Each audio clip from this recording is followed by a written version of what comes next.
If Cristiano Ronaldo lifts the World Cup in 2026, it won't be the happiest day of his life. In fact, scientifically, it might just be the end of him. Psychologists have a name for this phenomenon: post-achievement depression. The dizzying high of accomplishing a life's ultimate goal is followed by a brutal, biological crash. The very thing you chased for decades is gone, and so is the chase.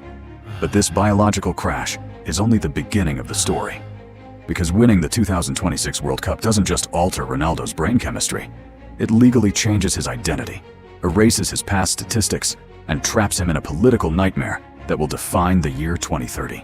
To understand the crash, we first have to understand the climb.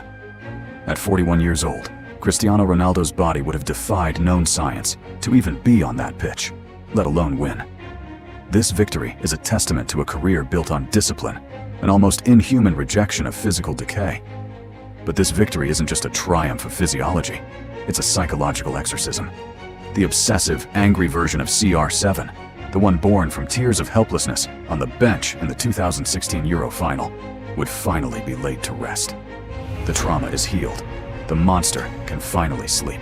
With the World Cup in his hands, the entire conversation around his legacy changes.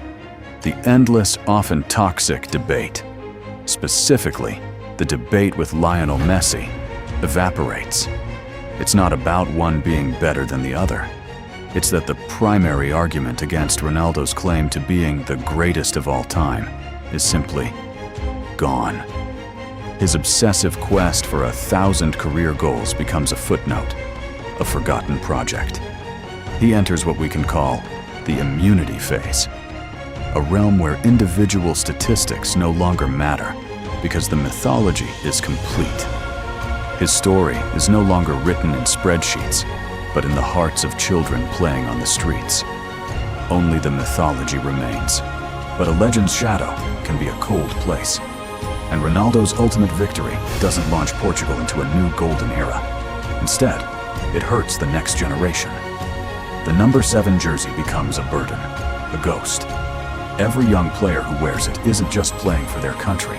They're playing against the memory of a god, an impossible standard to meet. It becomes a cursed number, a symbol of a past that can never be replicated.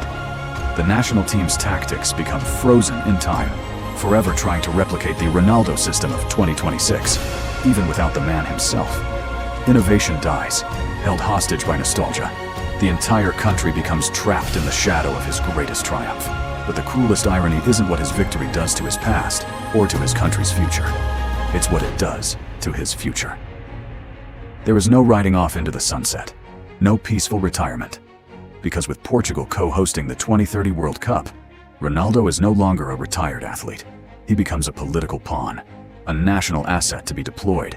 He undergoes a pelification, a transformation from a living, breathing player into a walking, talking state symbol.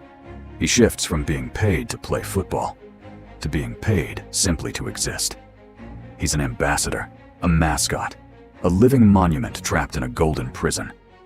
The man who conquered the world of football becomes a captive of his own victory, forever bound to the game he can no longer play.